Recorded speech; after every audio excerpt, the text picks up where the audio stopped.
اندر moral لا ہے، یہ اچھا ہے یہ برا ہے، یہ خیر ہے یہ شر ہے، یہ مورل لا ہے اندر. جن کا یہ مورل لا فطرت کی صحت و سلامتی کی بنیاد پر برقرار ہے، جو تمیز کرتے ہیں بھلائی اور برائی میں، ان کے لیے ہدایت ہے. اولاً وہی آتے ہیں سلیم الفطرت لوگ، ابو بکر اور عثمان رضی اللہ تعالی عنہما، والذین اتبعوہم بإحسان. پھر کچھ لوگ ان کے پیچھے پیچھے بھی آتے ہیں. ایک نمونہ دیکھ لیا، کچھ لوگ بڑھ رہے ہیں، یہ دوسرے درجے کے لوگ ہیں. قرآن مجید میں درجہ بندی بیان کی گئی ہے. السابقون الاولون من المہاجرین والانصار والذین اتبعوہم بإحسان رضی اللہ عنہم ورضوا عنہ. تو یہ سابقون الاولون جو ہیں وہ سلیم الفطرت، وہ سلیم العقل انسان ہیں، جو ان چیزوں تک پہنچ چکے ہیں. البتہ ابھی یقین کی دولت جو ہے حاصل نہیں ہوئی، اور یہی نقشہ کھینچا گیا ہے حضور کا، وَوَجَدَكَ ضَالًّا فَهَدَىٰ. ضال کا ترجمہ جو ہے گمراہ بھی کر دیا جاتا ہے. ضال اسے بھی کہتے ہیں کہ کوئی شخص کسی کے عشق میں دیوانہ ہو جائے، اور ضال وہ بھی ہے جو ابھی حق کی تلاش میں سرگرداں ہے. تو جو غور و فکر غار حرا میں ہو رہا تھا، حدیث میں آتا ہے تحنسو یتحنسو فی، جا کر آپ وہاں عبادت کرتے تھے. تو وہ عبادت کیا تھی؟ کان صفت تعبدہ فی غار حرا التفکر والاعتبار. غار حرا میں آپ کی عبادت کی صفت کیا تھی؟ غور و فکر کہ کائنات کیا ہے. وہی جس سے فلسفی، جن کوسچن سے فلسفی گریپل کر رہا ہوتا ہے، دو ہاتھ کر رہا ہوتا ہے، وہی حضور اس سارے فکر کے مراحل سے گزرے ہیں اور قریب پہنچ گئے ہیں. تو دروازے پر دستک دی ہے اور دروازہ کھلا ہے. وَوَجَدَكَ ضَالًّا فَهَدَىٰ. پردے اٹھا دیے اور ہدایت دے. اچھا، یہ تو آپ کے سامنے تعلق جو ہے ایمان کا عقل و فطرت کے ساتھ میں سمجھتا ہوں کہ کسی نہ کسی درجے میں واضح ہو. اب میں آپ کو اس کا سنتھسس بتاتا ہوں. یہ عقل و فطرت جو ہے اللہ کو پہچاننا کلیتاً فطرت پر مبنی ہے. انسان کی فطرت میں، اس کی روح میں اللہ کی معرفت، اللہ کی محبت موجود ہے. اس پر ظہول کے پردے پڑ گئے ہیں، تم ادھر متوجہ ہی نہیں ہوتے. تم نے کبھی اپنے قلب کی گہرائیوں میں اتر کر دیکھا ہی نہیں. تم تو باہر کی دنیا میں مگن ہو، مادی دنیا میں لگے ہوئے. کچھ تو بقول شاہ ولی اللہ وہ حیوانیت کی سطح پر آ جاتے ہیں بیچارے. صبح سے شام تک کی کمر توڑ دینے والی محنت کے بعد بھی ان کی بنیادی ضرورتیں زندگی کی پوری نہیں ہوتی. وہ کیا کسی سے لو لگائیں گے، کیا خدا کو یاد کریں گے. کاد الفقر ان یکون کفرا. یہ فقر اور احتیاج اور مفلسی تو انسان کو کفر تک پہنچا دیتا. حضور کی حدیث.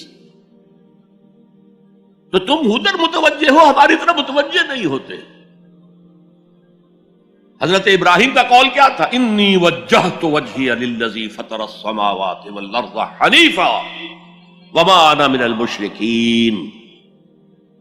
اور یہ نماز کا افتتاح بھی ہے. انی وجہت وجہی، میں نے اپنا رخ سیدھا کر لیا ہے اللہ کی طرف، حنیف یکسو ہو کر. دائیں بائیں کوئی میری توجہ نہیں جا رہی. یہ ہے در حقیقت اس عبادت کا تقاضا، جو کہ شکر کا لازمی نتیجہ. اب اس کا سنتھیسس دیکھیے.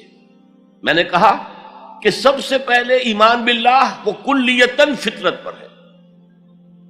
اسی لیے کانٹ نے یہ ثابت کیا، ایک کریٹیک آف پیور ریزن، اس کی کتاب جس نے ہنگامہ پیدا کر دیا تھا پورے یورپ میں.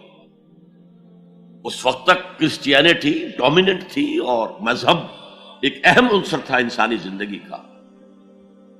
اس نے کہا اللہ کے وجود کے لیے جتنے منطقی دلیلیں دی گئی ہیں سب غلط ہیں، میں سب کو کاٹ کر دکھاتا ہوں. جیسے ہم کہتے ہیں لوہے کو لوہا کاٹتا ہے، منطق نے منطق کو کاٹ دیا.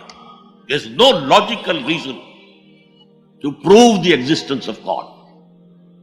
A critique of pure reason، میں نے کہا تھا pure reason، عقل خالص جو فطرت سے رہنمائی نہیں لے رہی. وہ فلسفہ جو ہے اس کی منزل کیا ہے؟ ایگنوسٹسزم یا اسکیپٹسزم، لادریت یا ارتیابیت.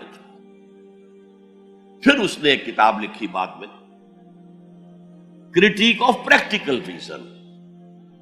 اس نے کہا کہ عملی طور پر انسان اخلاق حسنہ اختیار کر ہی نہیں سکتا جب تک کہ خدا کو نہ مانے. یہ نیسیسٹی ہے انسان کو کہ مانے.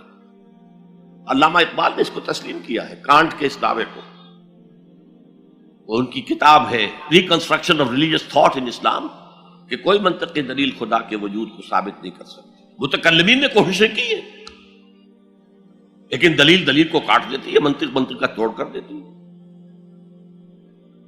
وہ صرف قرآن نے لفظ آیت استعمال کیا جو میں نے بیان کیا تھا. اس کائنات میں ہر شے اللہ کی نشانی ہے. جیسے آپ کو اپنے کسی دوست کی دی ہوئی کوئی شے دیکھتے ہی دوست یاد آ جاتا ہے، ایسے ہی آفاق و انفس میں اللہ کی نشانیاں ہیں. تمہارے اندر بھی اللہ کی نشانیاں ہیں. ذرا توجہ تو کرو، آفاق کو دیکھو، کھول آنکھ، فلک دیکھ، زمین دیکھ، فضا دیکھ. افلا ينظرون الى الابل كيف خلقت والى السماء كيف رفعت والى الجبال كيف نصبت والى الارض كيف سطحت فذكر انما انت مذکر. کیا یہ دیکھتے نہیں، غور نہیں کرتے اونٹ کو کیسے پیدا کیا گیا، کتنا اپنے ماحول کے ساتھ مناسبت رکھتا ہے. 7 دن نہ کچھ کھانے کو ملے نہ پینے کو ملے، اسے کوئی پرواہ نہیں. صحرا لقد صحرا کا جہاز، وہ دیکھتے نہیں آسمان کیسے بلند کر دیا گیا، دیکھتے نہیں پہاڑ کیسے گاڑ دیے گئے، دیکھتے نہیں زمین کیسے پھیلا دی گئی. اے نبی آپ یاد دہانی کرائیے، یہ نشانیوں کی طرف متوجہ کر دیجئے. آپ سوائے یاد دہانی کرانے والے کے اور کچھ نہیں ہے. آپ کے ہاتھ میں اختیار نہیں ہے کہ آپ اللہ کو منوا لیں. یہ تو تمہارے اندر سے فطرت سے ابھر کر گواہی آئے گی. اب دیکھیے اس کے لیے آیت، جسے میں یہ قرآن مجید کی طویل آیات میں سے جیسے آیت البر ہم نے پڑھی تھی، ان فی خلق السماوات والارض واختلاف اللیل والنہار والفلک التي تجری فی البحر بما ينفع الناس وما انزل اللہ من السماء من ماء فاحیا به الارض من بعد موتها وبث فیہا من کل دابۃ وتصریف الریاح والسحاب المسخر بین السماء والارض لآیات لقوم یعقلون. یقیناً آسمان اور زمین کی تخلیق میں، رات اور دن کے الٹ پھیر میں، اس کشتی یا جہاز میں کہ جو ایسا سامان لے کر چل رہی ہوتی ہے جو لوگوں کو نفع پہنچاتی ہے، اور وہ جو اللہ نے آسمان میں سے پانی اتارا اور اس سے زمین کو اس کی موت کے بعد زندہ کر دیا اور زمین میں پھیلا دیے ہر طرح کے جاندار، اور یہ ہواؤں کا چلنا اور یہ بادل جو مسخر ہے زمین و آسمان کے مابین، ان میں سے ہر ایک نشانی ہے، پہچانو. کیا مطلب؟ تم نے کسی مصور کی تصویر دیکھی، تعریف تصویر کی کرتے ہو یا مصور کی کرتے ہو؟ مصور کا کمال ہے، تصویر میں کیا ہے؟ ہاں وہ اپنے منہ سے بول رہی ہے، اپنی زبان حال سے اپنے بنانے اپنے مصور کی تعریف کر رہی ہے. تو کائنات کا ذرہ ذرہ اللہ تعالیٰ کی نشانیوں پر ہے. شیخ سعدی نے کہا، بڑا پیارا شعر ہے، برگ درختان سبز در نظر ہوشیار ہر ورق دفترست از معرفت کردگار. یہ جو سبز درختوں کے پتے ہیں، ایک نگاہ ہوشیار جو کہ ان کی حقیقت کو پہچان سکے، اس کے نزدیک ہر پتا معرفت کردگار کا ایک بہت بڑا دفتر ہے. اور آج ہمیں معلوم ہے ہر پتا ایک فیکٹری ہے، فوٹو سنتھسس کا عمل اس میں ہو رہا ہے، سورج کی انرجی کو جذب کیا جا رہا ہے. برگ درختان سبز در نظر ہوشیار، ہر ورق دفترست از معرفت کردگار. تو جو آیت میں نے آپ کو سنائی اسے میں نے نام دیا ہے آیت الآیات. اتنی آفاقی آیات کسی اور آیت میں جمع نہیں کی گئی جتنا بڑا گلدستہ ہے یہاں.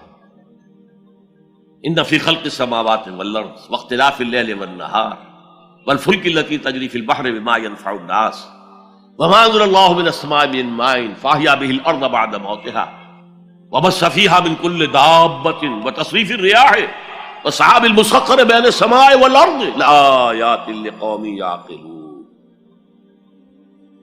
دوسری طرف تمہارے اندر بھی ہے سنوریہم آیاتنا فی الآفاق وفی انفسہم. بے دل نے خوب کہا تھا، یہ چوٹی کے شعراء میں سے رہے ہندوستان کے، یہاں تک کہ غالب کو کہنا پڑا کہ طرز بے دل میں ریختہ لکھنا اسد اللہ خان قیامت ہے. آسان نہیں ہے طرز بے دل میں اردو میں شاعری کرنا، وہ فارسی کے شاعر تھے. ستمست گر ہوست کشد کے بسیر سر و سمندرا تجھے غنچہ کم نہ دمیدئی در دل کشا بچمندرا.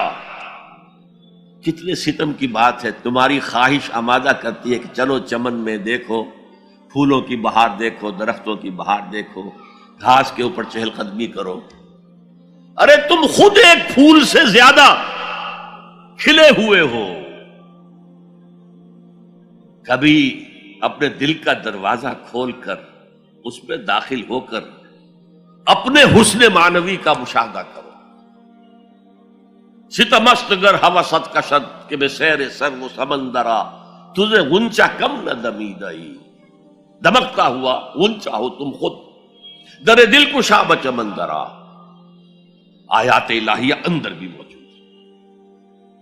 اچھا، ان آیات کے ذریعے سے اللہ کی پہچان ہو گئی، اللہ یاد آ گیا.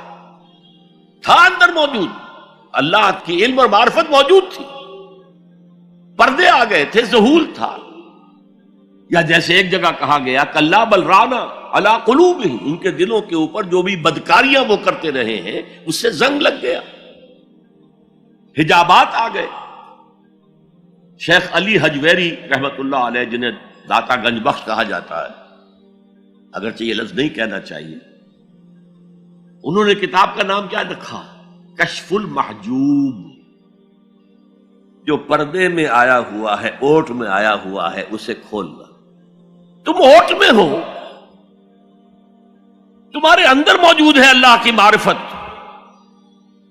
البتہ اس کا ایک نتیجہ یہ نکلنا چاہیے اب تمہارے لیے محبوب ترین ہستی اللہ ہو جائے.